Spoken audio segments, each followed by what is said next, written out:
Hey everybody, we're back. Of course, I'm Joe, the director of HallowCon, and up next is our guest. Oh, they didn't do it right. This is Robin Burks, author Robin Burks from. I don't hear you. Oh, hi. Can you hear okay. me? I'm sorry. I was waiting for you. When you waited and went, I'm like, oh no, what did we mess up now? Okay. All right. Welcome, Robin. One thing I forgot to grab from you real quick is your website so we can put it up on a crawl underneath. It's robin-burks.com. All right. Easy. I'll do that. But and your panel today is going to be about how to write your first novel. Oh, okay. All right. I'm going to hand it over to you. You're going to be full screen. You've got 11 people in watching. As the if questions come in and they're appropriate to be broadcast, I will pop them up on the screen just like this right here where it says enter chat below, and you'll actually see their name and picture so you can read what they say and answer their questions. Cool. All right. So I'll back that out. Well, wrong one. I'll back that out. I'll hand it over to you and have fun. All right, here we go. I've never done a panel like this before. Uh-oh. Hello? Hello? Uh-oh. You're still here. Oh, okay. Like the screen just totally froze up on me. Oh, no. Okay. Yeah, it's totally frozen on me, but you can hear me? Yes, we can hear you fine. We see you moving around, so everything's good. Yeah, it's like the video has completely just stopped for me. Oh, no. But I don't want to back out because I'm afraid I'll have problems getting back in. Yeah. Well, just go and I'll just go with it. Go with it and we'll work through the issue. Okay, sounds like a plan to me. Hi everyone, I'm Robin Burks and I am an author with Crossroad Press. I have published 4 books and I thought I was really prepared for this, but I didn't even bring my books to show you guys. But the first book is called Zeus Inc. And we'll focus on that because this panel is about how to write your first novel. So I hope this helps those of you who are trying to get started on writing a novel. I know it's been kind of a weird year for writing. I've had my issues too, but hopefully I can give you some good tips on how to get started and maybe how to get that first book written. So let's see, where should I start? Okay, so I guess the first thing is you need a good idea. It might not even have to be a good idea, just an idea of a story, a setting, some characters. If you've got that, start writing and taking notes and figuring out exactly maybe what the story is. You don't have to know the whole thing just yet. If you just have a good place to start, that's all you really need. I'm sorry, I'm looking off to my laptop. I've got some notes here because otherwise I'll start rambling and talk about something completely unrelated. So once you have that idea, like I said, take notes, build upon it, build your world. If you're doing like a fantasy, you're probably going to need to have an idea of what your world is and what your characters are. And people need to stop texting me right now.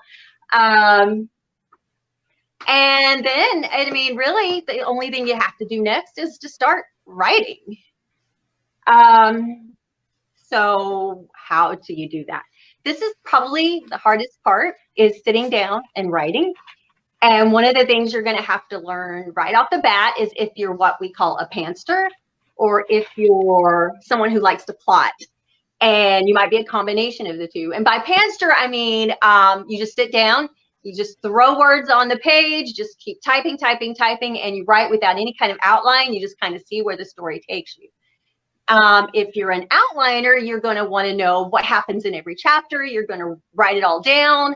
You're going to decide what happens when and where, the beginning, the middle, and the end. That works for some people too. Some people like me do both.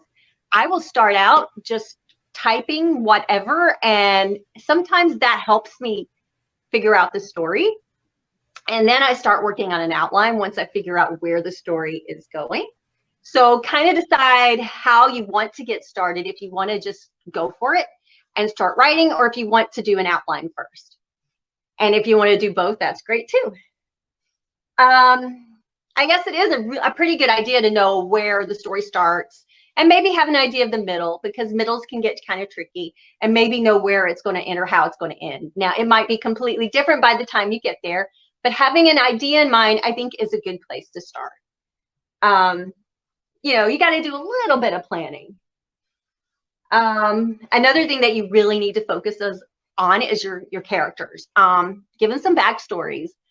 I personally, before I start writing, I do character sheets for all of my characters, so I know what their quirks are. I know what they look like. I know if they have any talents. I know what their weaknesses are. It kind of gives me a lot to work with. I didn't do that for my first novel, though.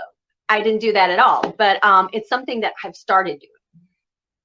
And the one thing that I really want to talk about is Neil Gaiman's Rules of Writing, which is probably the most important thing you are going to, it's like my writing Bible. This is like the most important thing that you're going to want to know when you sit down to write your first novel. And the very first thing that is listed, and I actually have it on my wall, although I don't think you can see it from here.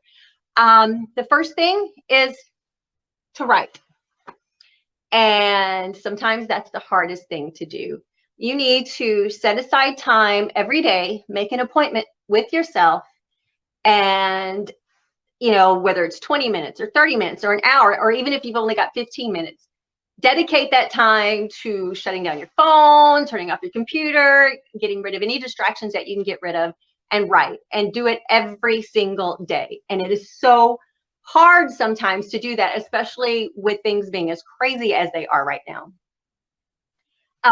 His second rule of writing is to put one word after another, find the right word, put it down.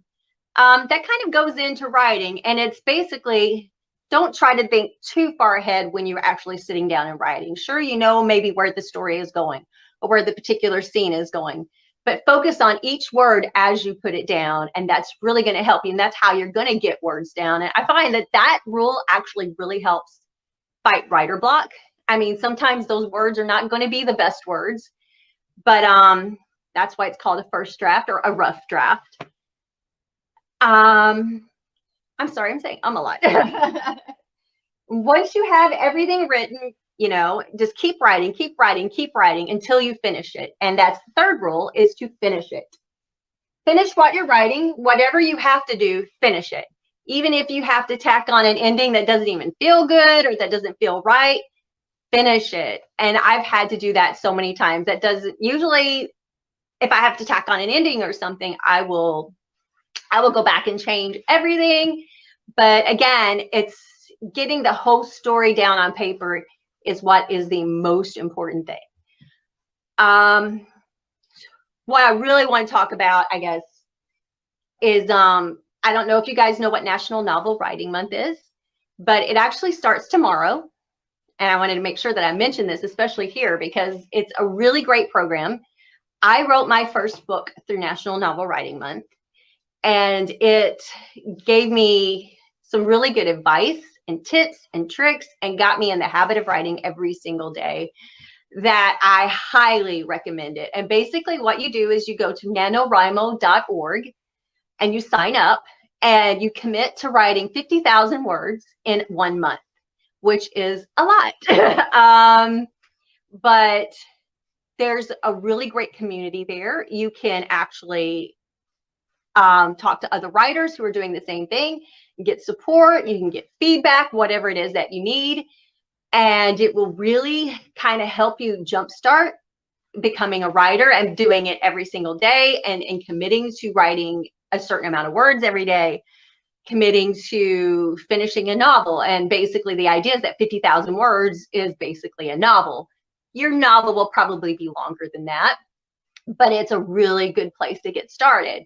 And it's a really great program. Again, I highly, highly recommend it. And that's how I've written a couple of my novels, because sometimes I just need that little bit of motivation. And I find that especially when you're a beginner writer, you need that motivation, you need accountability, because you type in, okay, I did this many words today, and it will tell you how many words you have left before you meet your goal for the month. And you get like a little badge at the end of the month, and you can buy like a cool t-shirt that you finished NaNoWriMo.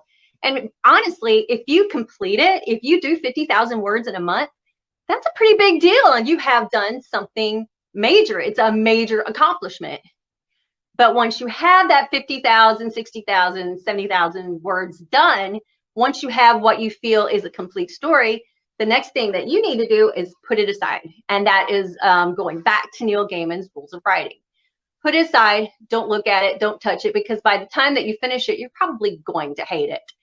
I hate everything that I write when I finish it. And I think it's a horrible story because, I mean, you've been so invested in it for so long that you can't really see it with a very clear idea of what you've got there. And yeah, it's probably still a bit of a mess because it is a rough draft. And I actually have an author friend that doesn't even call it a rough draft. He calls it zero draft, which I really like because it's basically the story. It's not the novel yet, it's the story.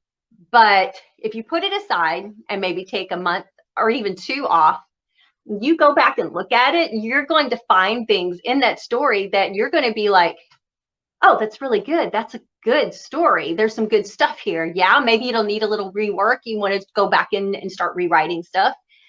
But you're going to discover that, hey, I've written something really cool here and I can work with this. And then you can go into your rewriting phase, which is probably my favorite part of writing, because you take those little things that you threw into the rough draft and you sculpt them.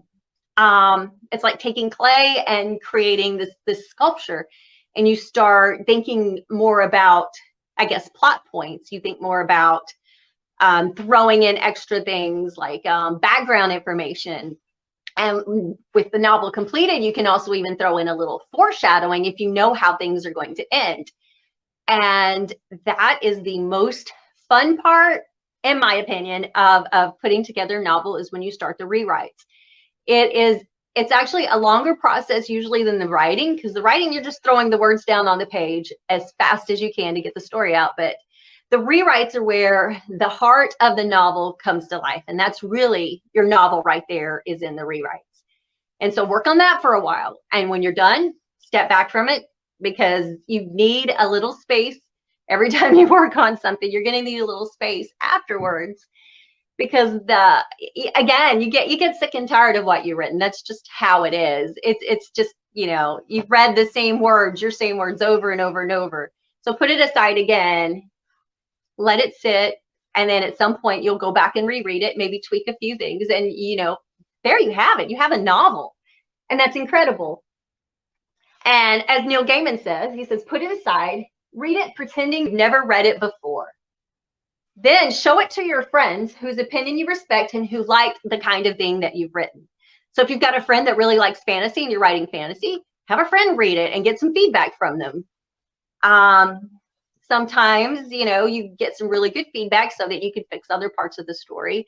And make sure that you give it to somebody who is actually going to give you a little bit of critical feedback. The next rule of writing is, remember, when people tell you something's wrong or doesn't work for them, they are almost right.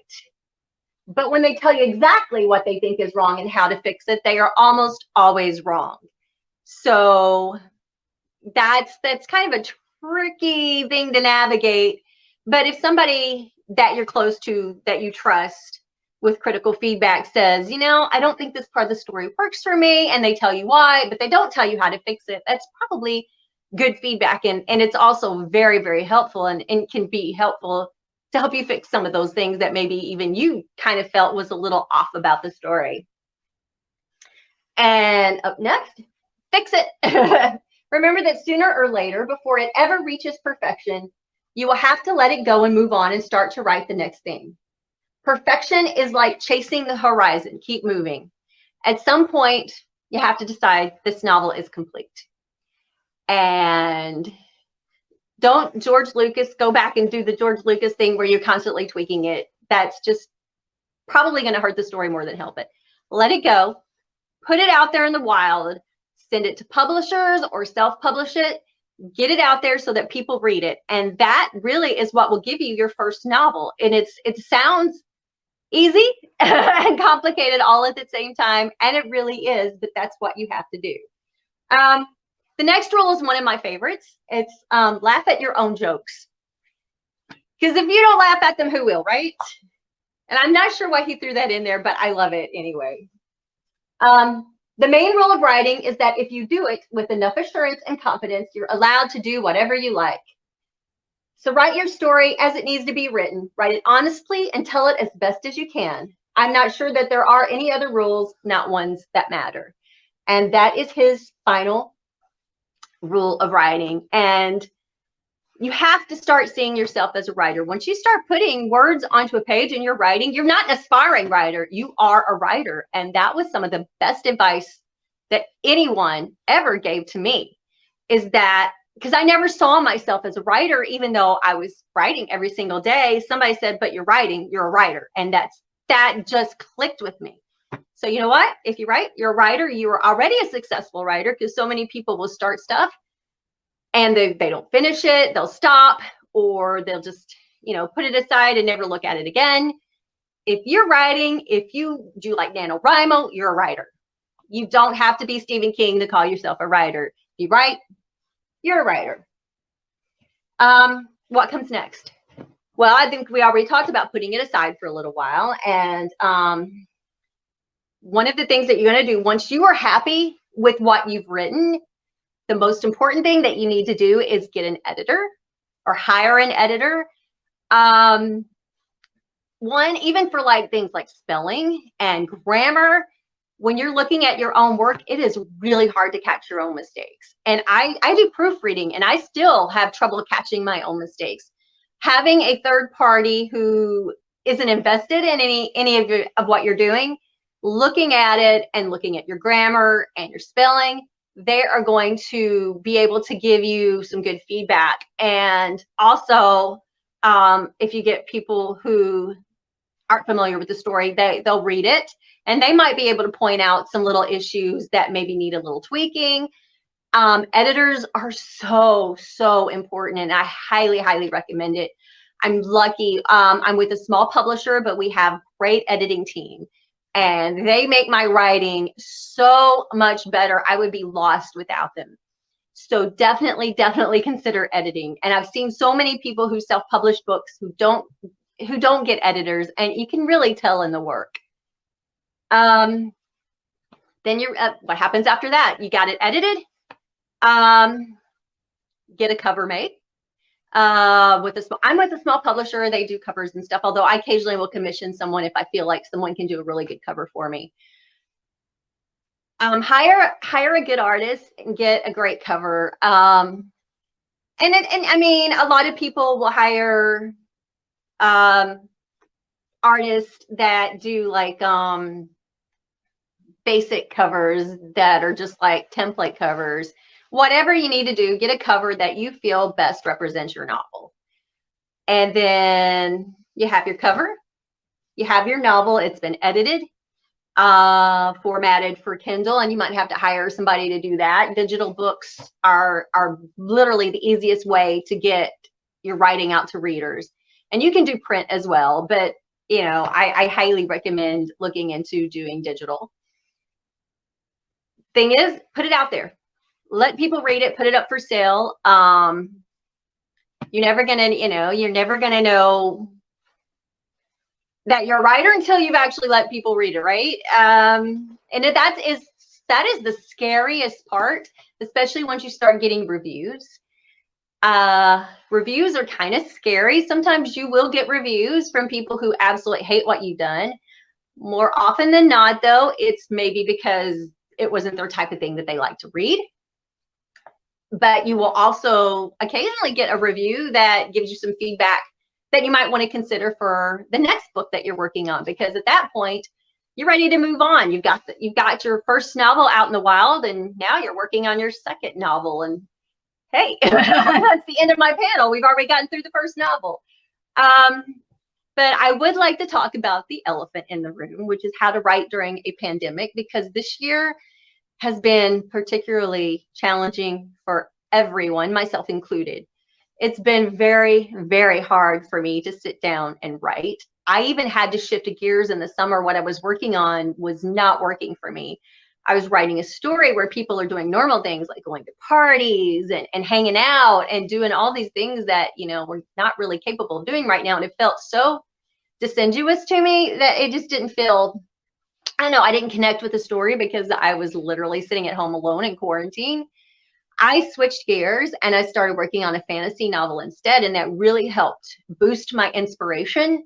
And since then, I've actually gone back and added a little bit to the previous work. And now I'm working on 2 novels at the same time, which I've never done. But I feel like it helped boost my inspiration. And again, it comes down to, okay, make an appointment with yourself to write every single day, even when the world is on fire like it is right now. I just started a full-time job too, which makes things a little bit harder, but I set aside time in the morning. It's like 20 minutes. It's not even that long. And I sit down and I write, and that has really helped me. One, it's a great escape into this little fantasy world that I've created where nothing is like it is in the real world. So you can look at it as almost therapeutic, in that sense, I guess. So that has been a challenge. And you know what? If you can't write because there's so much going on, there's so much on your mind, it's okay. I know I said write no matter what, but right now things are completely unprecedented. So if you just, you're like, you hit that time of the day where you usually write and it's just not working for you, you can cut yourself a little bit of slack, I think, just because of everything that's going on. But don't do it every day. Sit down and write because it's going to make you feel better, probably. And I have really just rambled right through that. Do you guys have any questions? Hey, it's Blake over here on the screen. You may not see me yet because your phone still may be frozen. It's still frozen. But it's okay. We don't have any questions from the audience quite yet, but I do have a question for you personally. Okay. Like during the pandemic, you were talking about writing fantasy. Do you believe getting inside your head while stuck inside was a better fit for you than trying to write your normal items? Like high fantasy kind of deal is more of a inside the brain thing instead of inside the life of a character that we can physically see and touch kind of thing. Yeah, for me, it was just like, especially writing about things like magic and just creating my own world, the world that I would rather live in, like you said, inside my own head. I really enjoyed it. And I started playing D&D during the pandemic too. So my fantasy is actually a lot like a D&D game. You just kind of, it's a completely different world. And it is so nice to step outside of the real world and get inside your head and into a character that doesn't really exist in the real world. Exactly. So, yeah, I'm an aspiring pulp and diesel punk kind of guy.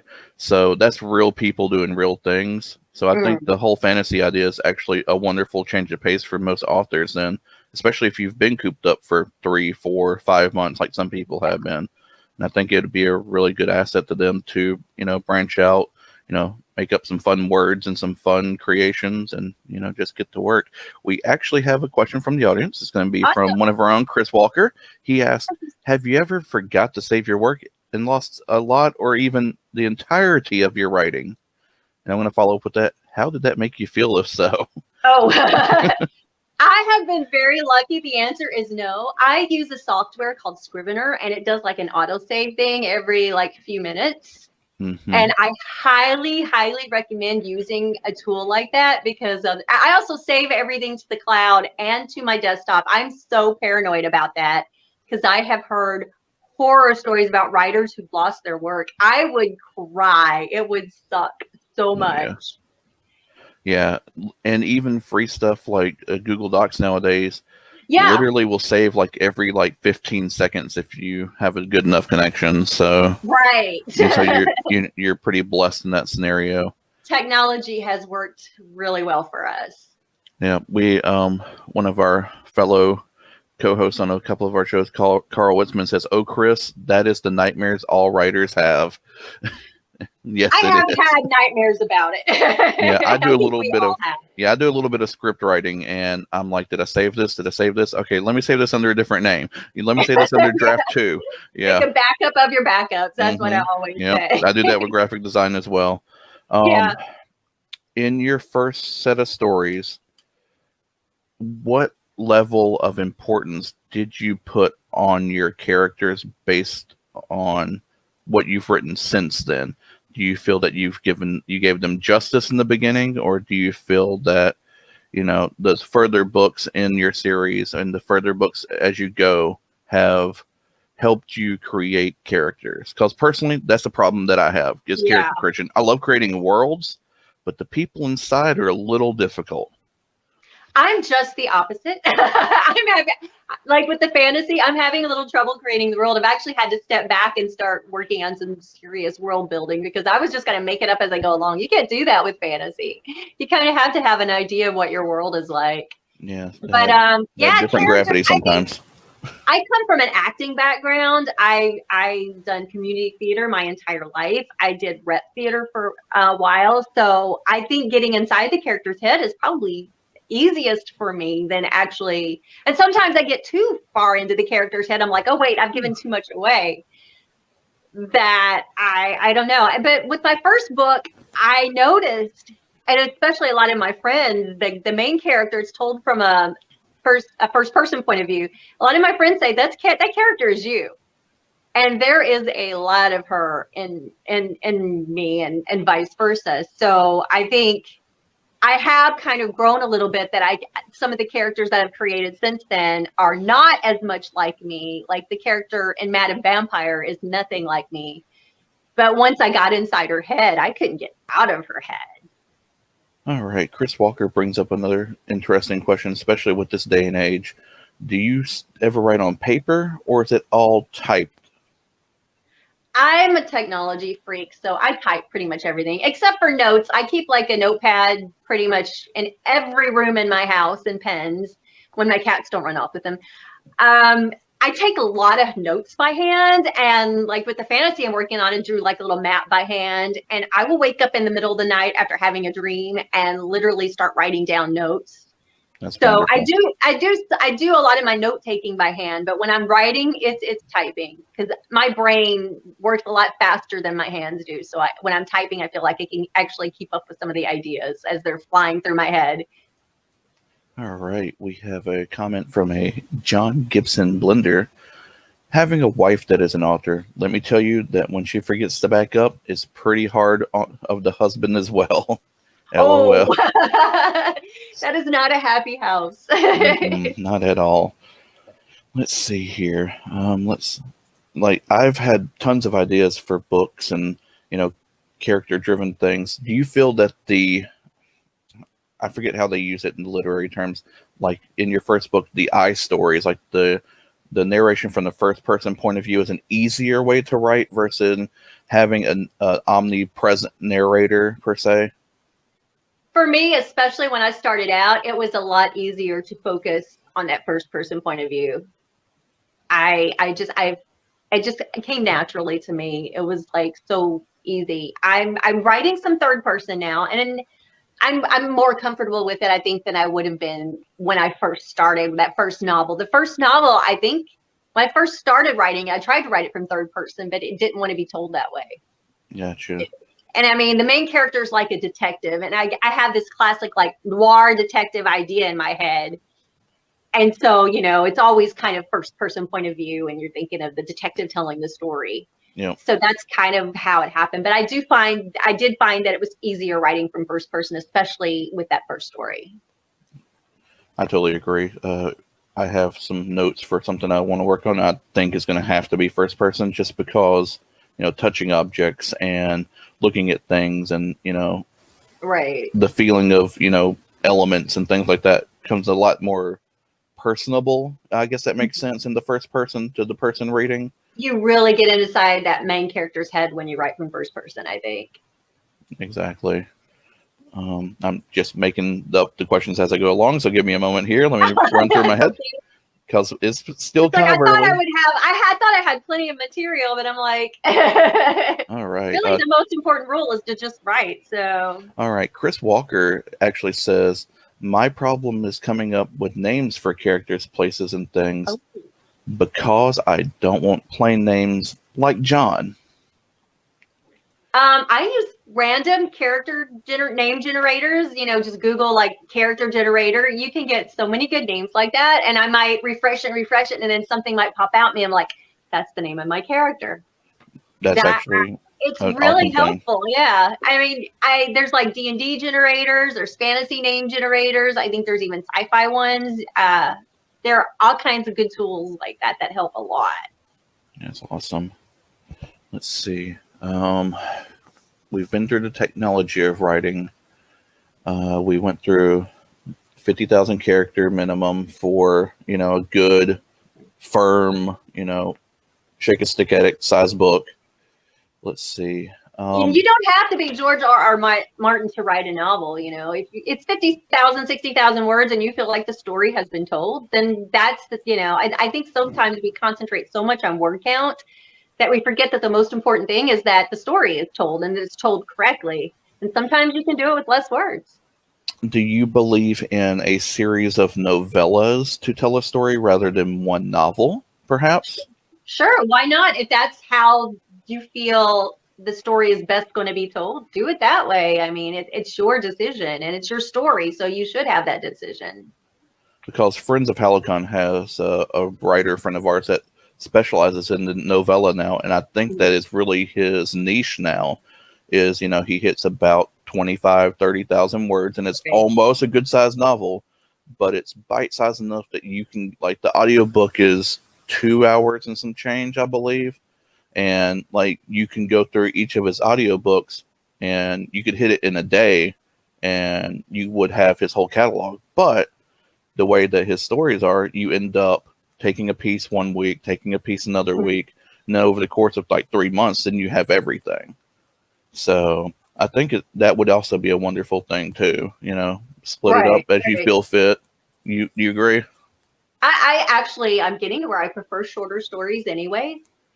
It's because I'm getting older, or I'm tired of reading 200,000 word novels. I don't know. I like shorter stories because sometimes you get to the heart of the story quicker, but I love the idea of a series of novellas because then you always have something to look forward to as well. And also with the novellas, you didn't have that chance to write that 100,000 word novel somewhere else while you're still continuing the story of a set of characters that you know and love and you just don't want to let go of quite yet.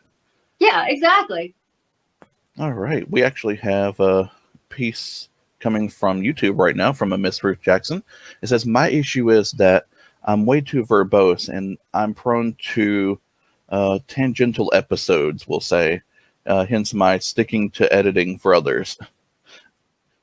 Can you be too verbose in writing? Is there still a niche for those who like really long words? And I'm actually reading a fantasy novel now that is very verbose and I'm loving it. And I don't think I could write like that, but it is fantastic. And I think, especially in fantasy, for some reason, it really works well. And for science fiction, science fiction is very wordy and there's always a lot of technological terms. It's like, sometimes I feel like some writing that we read is a little dumbed down. So reading something that's more, word heavy, I like it. And you're going to find a reader for that. Are we afraid of like techno babble at this point, or is it? I love techno babble. I do too. I love it. Yeah, it's amazing. Chris Walker also says, good flow, proper grammar and spelling, and a good story are probably the most important parts of writing a book of any size. I would agree. It's short and simple, but yeah, that's true. All right. One of our favorite clowns around, Carl Witzman, says, don't you find that in longer books that you can really tell where the parts that they padded to make the word count? I have seen some cases, books. Yes. Yeah. I mean, I have read some books where I'm like, this is completely unnecessary. Like there's a scene there. It's like it could have been cut and not make a difference to the story. And that's why I like the concept of kill your darlings, which means you basically cut out all the extraneous stuff that's not necessary. But for some reason, we've gotten into this habit of wanting bigger books. And sometimes it's just not necessary to have a book that's 100,000, 200,000 words. All right. So you believe in the Sophie's Choice or the condo kind of, how do I put it? The outlook on it, like definitely in the book, definitely needs to be rewritten for the book or thrown away completely. Yeah, exactly. And when I go into my rewriting phase, I will sit there and go, is this scene necessary? Is this dialogue necessary? And if it's not, I cut it. Yeah. Sorry, I have voices in my head. Let me mute this real Don't we quick. all? Well, That's why we're writers. True. Let's see.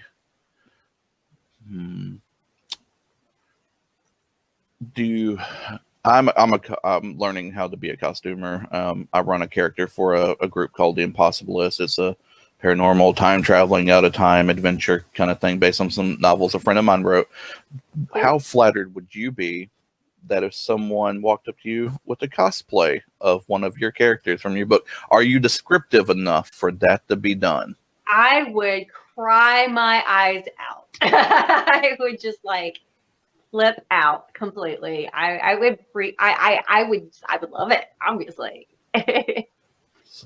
So you agree that being descriptive as possible, to let that happen be a good thing?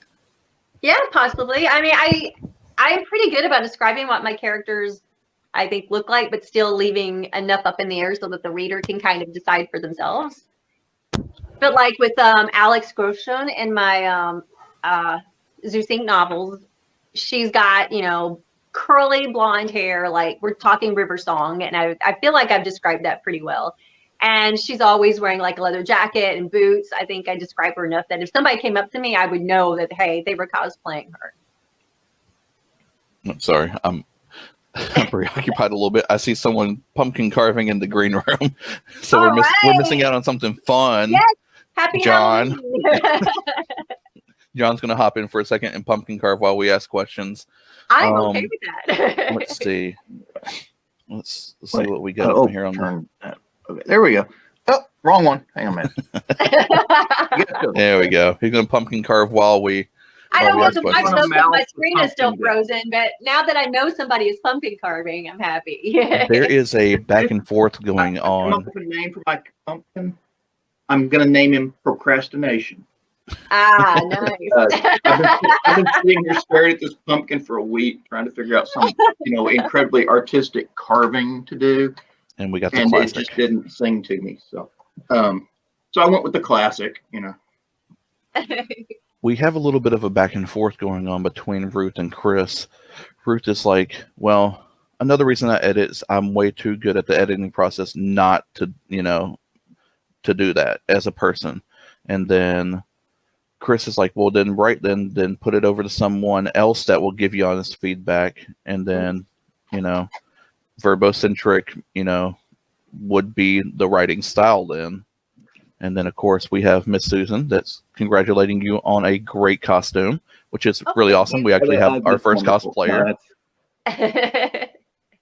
And then Chris also says, be descriptive enough, but it doesn't have to be OCD descriptive. Right, exactly. Unless maybe you have a character that does suffer from OCD. Now, OCD can happen everywhere in the fantasy realm, noir, nonfiction, fiction, historical fiction even, So I find that for some reason, young adult fiction tends to over-describe characters, and maybe that's just me.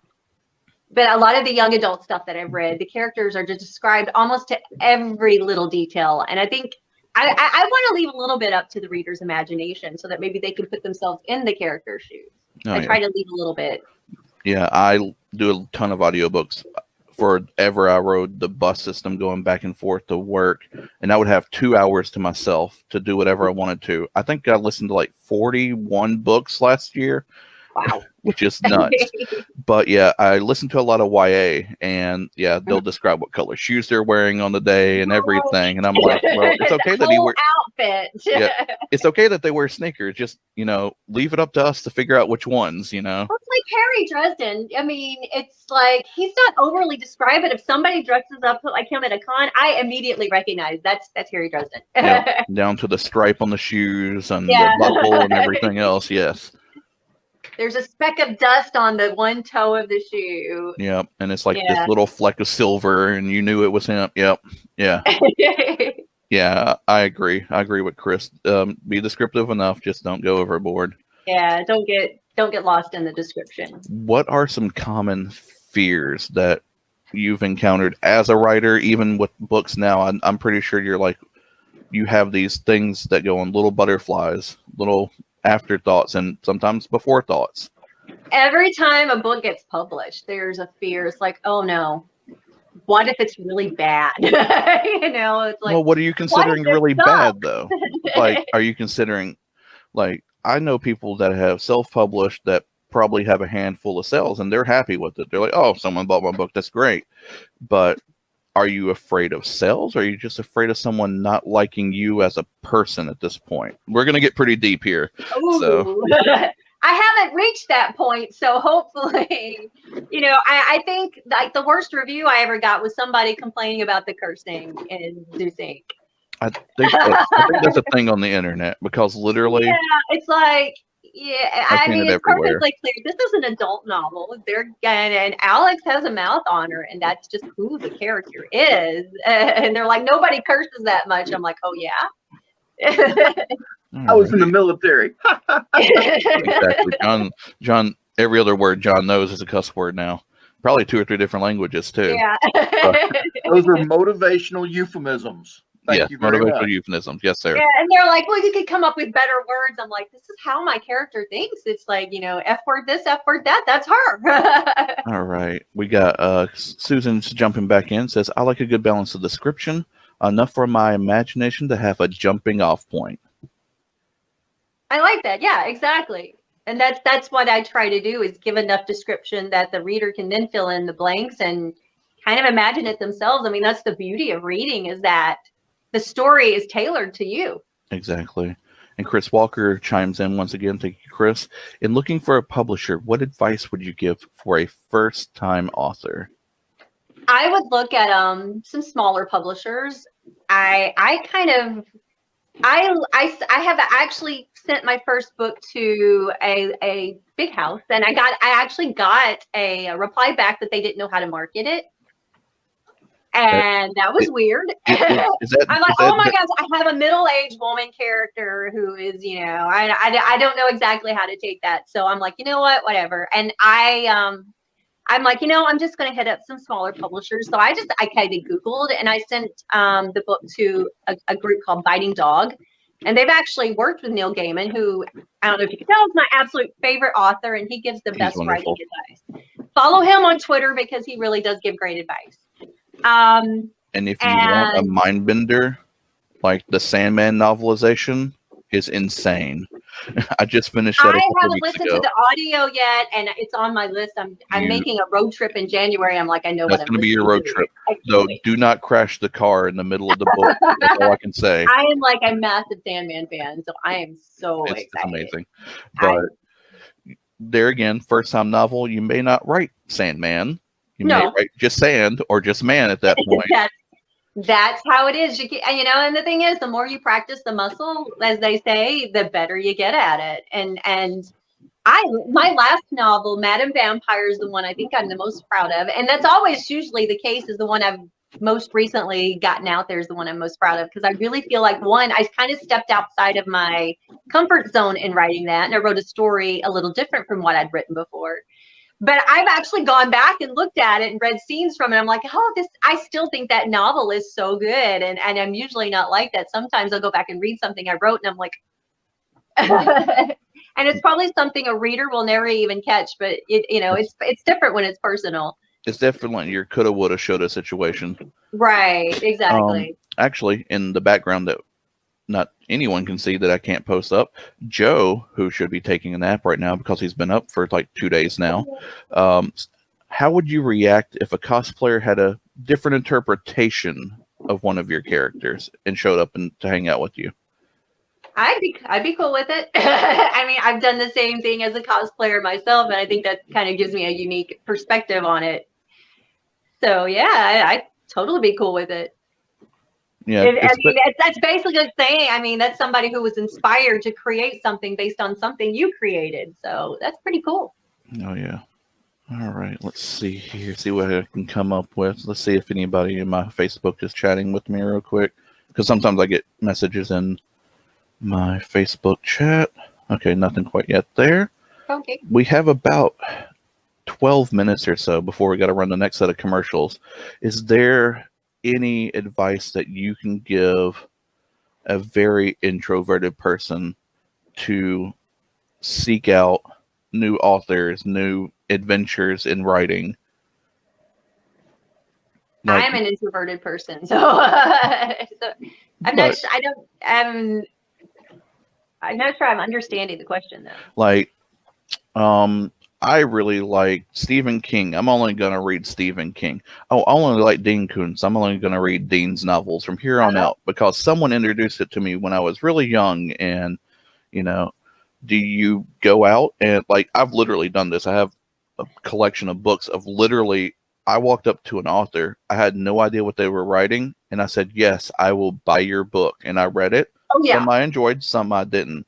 Do you think that's the right approach to gaining knowledge at this point in time? I definitely think so. I don't know if you're familiar with Story Bundle.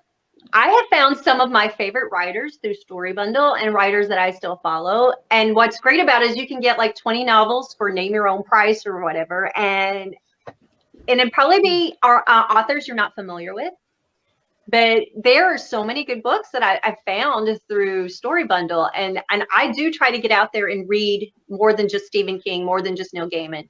I mean, I do get on a kick where I only want to read Stephen King because I do love Stephen King. Oh, yeah. I grew up, reading Stephen King. So, but I think one, you kind of have to read more diverse voices. And this year I've actually focused on reading more novels by African Americans. And I've discovered stories. I'm like, why did nobody tell me about this author? This author is great. Like N.K. Jemisin, I just discovered her this year, and her work is incredible.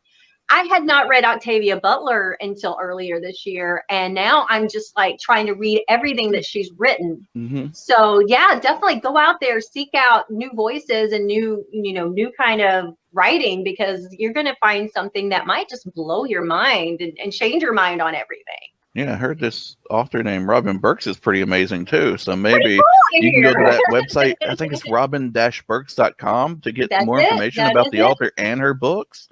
Yeah. Don't be surprised if when you leave the video here and you go to check your Facebook emails and all those notifications you got that you kept telling people to quit notifying you. 4 or 5 of them are from me, where Nice. I posted your website address onto this thing, and I've got an all button down here.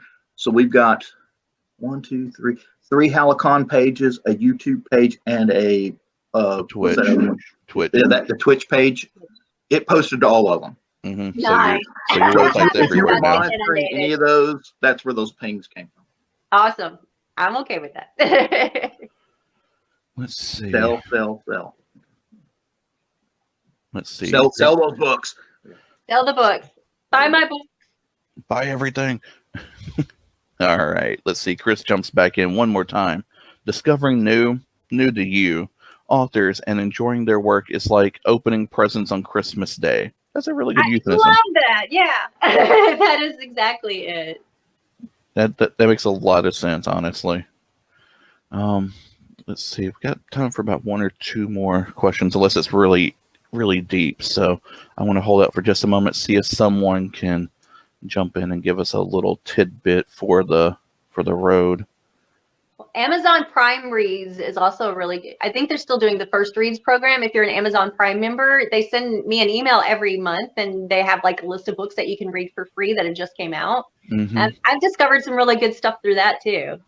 Audible Originals will do, as long as you're on the 1 credit a month. I was on the 1 credit for a long time. They'll give you like a whole section of free books, like 2 a week for the entire month.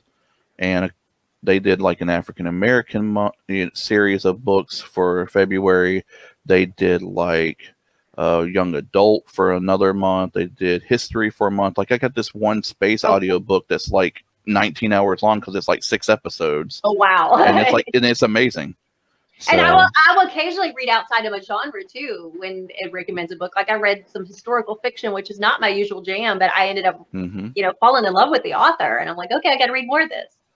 Because All I right. kind of like to stick to horror and sci-fi and fantasy. So sometimes I try to like get outside of that a little bit. All right. We got some back to back with good stuff here. Awesome. And then let's see. Have you ever cosplayed as one of your own characters yet? I have not. I really want to cosplay Madame Vampire in like a classic like French dress, like on the cover of the book if you've seen the cover. But that's going to take some serious sewing skills. We'll see if that ever happens. It's on the list. We'll with find a your list good of a lot of commission. other characters. All right. And then Susan goes back to back with, I find a lot of deals through BookBub offers. So, Oh yeah. so we'll have to check in BookBub. And Miss Ruth Jackson is back once again. Yes, I have Prime First Reads and have found a few good new folks that way. Yeah. All right. And one of our resident authors, T.D. Ralston, is back once again. Thank you again for the hilarious show last night. You said that you were world building. Do you use any tools to help with that? Do you build maps, for example? I drew a map for my little world that I'm working on.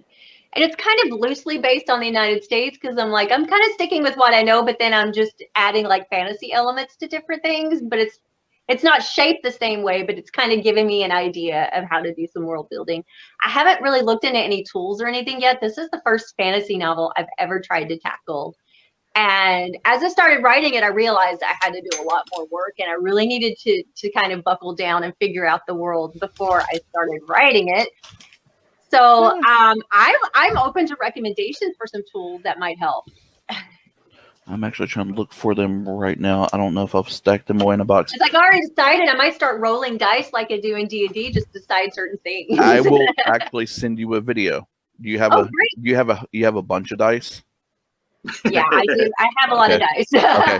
So what you do is you grab a bunch of D4s, D6s, and like D8s or 10s, and you scatter them across a poster board. Like shake them up and throw them. And where the D4s are, you have like forest ranges. Where you have the D6s, you have cities. Yeah. Where you have the D12s, you have like chapels or like key focal points in the story. I will send you that link once we're done here. That sounds awesome. Yeah, and there's a series of cards. Actually. I can't actually find where it's at, but there's actually a company, a small, very tiny company that creates world building cards, and they're double sided, and you shuffle them and you deal them out like tarot, basically, and it builds the world. It's actually pretty cool. That sounds pretty good. It sounds like some role playing card games or something. Yeah, kind of. Yeah. Almost. They had a lot of back in the early days of D&D. They had a lot of cards that went along with the game. Mm-hmm. Right. You always had your monster manuals. Well, they actually came out with monster card sets that one side had a picture of what the monster looked like and the other side had all the stats for that monster. And those are super amazing. Yeah. And companies are revamping and redoing those for land masses and other stuff too. I started the Arkham card game this year during, the pandemic when I was stuck at home doing nothing. I started playing a lot of like card-based games. I played Seventh Continent, which was pretty cool too. Chris Walker also says maps make all books better, especially fantasy novels, star charts for science fiction, etc. Oh yeah, I just finished rereading one of the Dragonlance, or not Forgotten Realms. Forgotten Realms has tons of maps. Yeah, it had grids, and they always had at least 2 maps in the front of it. Yep. All right, Mr. TD is back once again.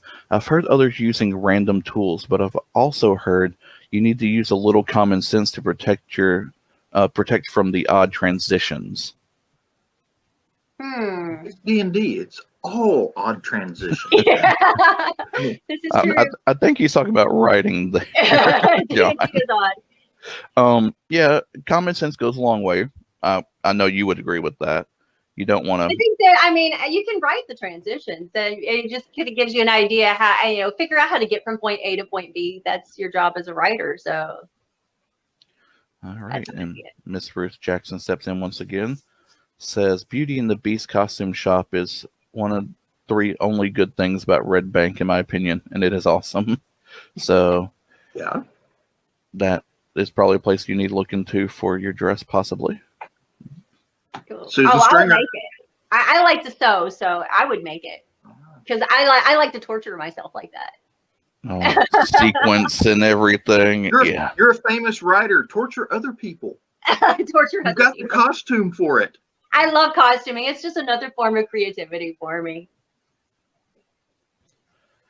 And now Chris is on our side. He says, "Be the resourceful dungeon master, TD." Oh, we are about 5 minutes till. Usually Joe or someone jumps in with some commercials before the next sneak one. over there and see if he's awake.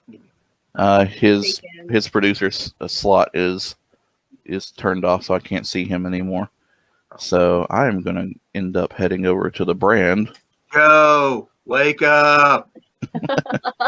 Well, he might be taking care of family stuff too, because it is what it is. But yeah, it's been a pleasure having you here, Miss Robin, as always. Thank you. I'm doing some convention housekeeping. Just give me just a minute. All right, that sounds like a plan. All right, we're going to be doing some housekeeping for just a moment, and it's definitely been unique. I didn't think I was going to have to jump in, but I did it. Thank you. I always run. See, I'm always, brevity.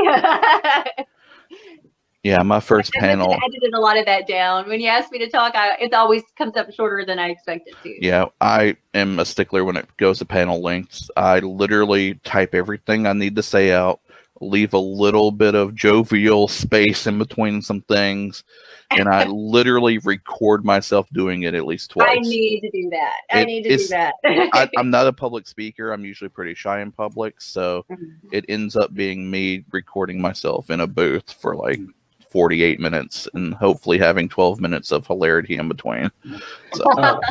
Now, everybody go to www.robins/burke.com and buy her books. All of them right now. Thank you. Every single one of them. All of them. There's four. All four of them. Yeah. Mm-hmm. And the fifth one. Yeah. All right. Now. Pre-order right now. We are sort of waiting on Bobby Nash to jump in. So, but I want to thank you, Robin, and we'll talk about very possibly having you in person next year. Yes, that would be great. We will talk about being in person next year. We're going to be in person next year. Mm-hmm. We're going to be in person next year. Yes, it's October. We're definitely going to be in person next year in October. Yes. All right. So thank you. I'm going to go ahead and start running the stream. Start running our commercials and all that. And Superfunk, you just asked, is there a schedule for the stream today? Yes, for the Twitch users. If you go to www.hallowcon.com, under the virtual convention, you'll see the virtual schedule, and you'll see a list of everybody that's coming up through the channel. All right. So thank you, Robin. If you want to drop out, you can, and we'll start rolling our commercials. Thanks, everyone. Bobby's here. Thank you so much. Thank you, Robin. Happy Halloween. All right. Handle Bobby over on that side. Make sure all his audio's up, and we'll start throwing it over. Holler at y'all in a little bit.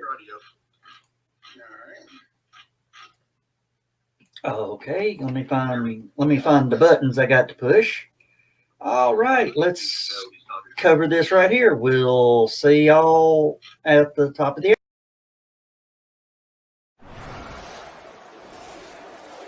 Dr. Megan McAllister was already pretty unusual when she encountered the man in the black suit that night. What Division I Agent Echo didn't know was that she was even more special. But he'd find out, soon enough. Stephanie Osborne uses the urban legend of operatives who show at UFO sightings and make things disappear to craft her vision of the universe we don't know. The Division I series chronicles this via Recruit Omega and experienced partner Echo as they handle everything from lost children to alien assassination and more. Book 1, Alpha and Omega, is available in print and ebook from your favorite bookseller. Hey guys, it's Angel with Immortal Impressions doing the virtual thing for HallowCon 2020. Y'all can visit us at For Immortal Impressions on Facebook. Send us a private message. We can handle all of your ceramic, sewing, 3D printing, masks, costumes, and all the other goodies that we have, and we'll be glad to take care of you. Y'all have a good con and a good year.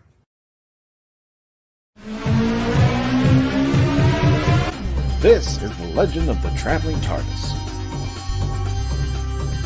Follow us on Facebook, Twitter, and Instagram. Subscribe to us wherever you listen to your favorite podcasts. Also catch us on the HWWS Web TV YouTube channel. Subscribe today and become part of the legend.